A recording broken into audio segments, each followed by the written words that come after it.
ఇప్పుడు యాక్చువల్గా ఆ పొదిలి కార్యక్రమం లో ముందు ఆ మహిళలు మరి అది తెలుగుదేశం పార్టీకి సంబంధించినటువంటి మహిళల ఏంటనేది అనేది పక్కన పెడదాం కాసేపు.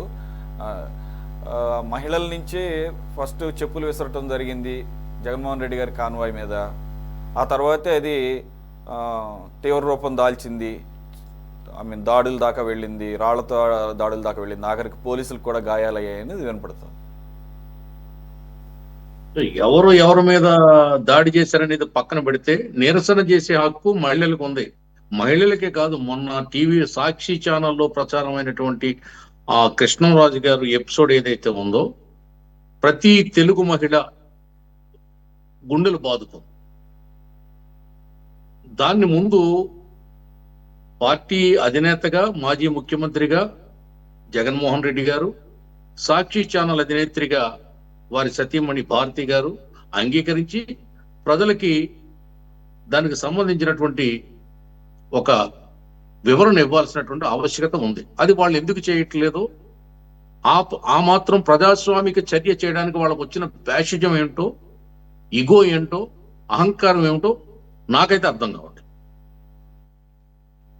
తెలుగు చరిత్రని అర్థం చేసుకోవాలి. రాణి రుద్రమ్మ, మగువ మాంచాల, మహాకవి మొల్ల లాంటి ఎందరో ధీరవనితులు, మాతృమూర్తులు పుట్టిల్లండి ఈ తెలుగు గడ్డ. నాగార్జునుని బోధనలు ఫలించిన చోట, బౌద్ధమత వృక్షము పల్లవించిన చోట, కృష్ణవేణి తరంగిణి సాగరమున తన రూపు సవరించుకున్న నేట ఈ తెలుగు చరిత్ర పునీతమయ్యింది. ఎంతటి ఘన చరిత్ర! ఒక ప్రపంచ స్థాయి యూనివర్సిటీ ఆ అమరావతిలో ఆనాడు ఆచార్య నాగార్జునుడు నెలకొల్పాడు. రెడ్డి రాజులు పరిపాలించారు రాజధాని, రెడ్డి రాజులకి. శాతవాహనులు పరిపాలించారు. రాజా వాసిరెడ్డి వెంకటాద్రి నాయుడు పరిపాలించాడు. ధాన్యాగారంగా ప్రసిద్ధికెక్కింది. సాక్షాత్తు దేవేంద్రుడు దిగివచ్చి 11 అడుగుల స్ఫటిక శివలింగాన్ని ప్రతిష్ఠ చేసి అమరావతి నామకరణం చేశాడు. ఆదికవి నన్నయ్య పుట్టిన నేల కదండి తెలుగు నేల. తెలుగు భారతి అందియ పలికిన చోట కదా ఈ తెలుగు భారతి, ఈ తెలుగు గడ్డ. నాటి రాయల కీర్తి నేటికి తలపోసే తుంగభద్రా నది, కత్తులను గంటములను కథము తొక్కిన విచట, అంగళ్ళ రత్నాలు అమ్మినారట ఇచ్చట. ఎంతటి తెలుగు భూమి, ఎంతటి చరిత్ర, ఎంతటి గొప్పతనం, ఎంతటి ప్రాచీన భాష తెలుగు భాష. అటువంటి ప్రాంతాన్ని, కృష్ణా తీరాన్ని, ఆ అమరావతి రాజధాని నగరంపై కక్ష ఏంటి జగన్మోహన్ రెడ్డికి, వైసీపీ పార్టీకి? ఆ మాటలేంటి, ఆ భాష ఏంటి, ఆ శాపనార్థాలు ఏమిటి? మహిళలకి రాజధానికి అంటకు లిక్కు పెడుతూ ఎవరు కులట, ఎవరు వెలయాలి, ఎవరు వేశ్య? మన తల్ల, మన చెల్ల, మన భార్య, మన ఎవరు?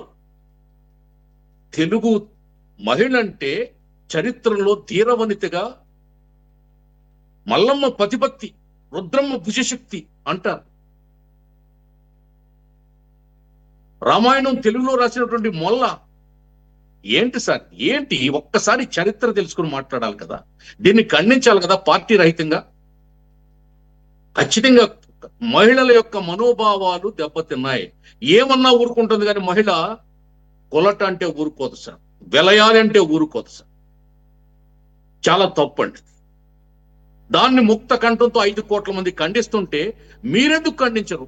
దానికి మీరెందుకు వక్ర భాషలు చెప్తారు? ఒప్పుకోండి.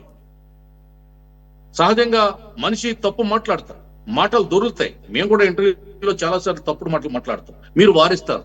ఆ కొమ్మినేని గారు వారించరే, వెనక్కి తీసుకోమని చెప్పరే ఆ కృష్ణరాజు గారికి? మీరు చాలా సార్లు వారిస్తారు. నన్ను కూడా 2-3 సార్లు వారించారు, రమేష్ను వారించారు. ఎందుకు అక్కడ దాకా ఎందుకు?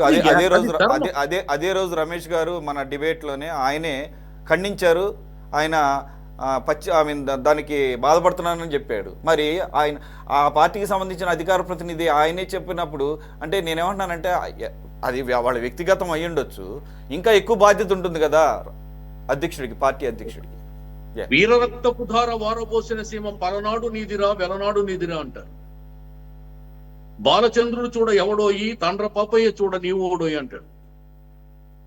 నాగునేటి వాగులో ఏ తుంపరని అడిగినా, బొబ్బిలి బుర్జుపై ఏ కోటను అడిగినా, మన్యం అడవుల్లో ఏ మాకును ప్రశ్నించినా ఆస్మరణం అగ్నికణం అంటాడు.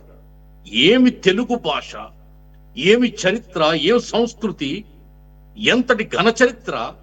తెలుగు తల్లిని, తెలుగు భాషను, తెలుగు స్త్రీని, తెలుగు మహిళను మరి అవమానిస్తే పార్టీ రహితంగా ఖండించాలి, బుద్ధి చెప్పాలి. నిరసన తెలియజేసే హక్కు ప్రతి మహిళామ తల్లికి ఉంది. వాళ్లపై రాళ్లు విసురుతారో, చెప్పులు విసురుతారో అది మీ విజ్ఞత. It's left for your conscious, my dear YCP కార్యకర్తలు. Yes yes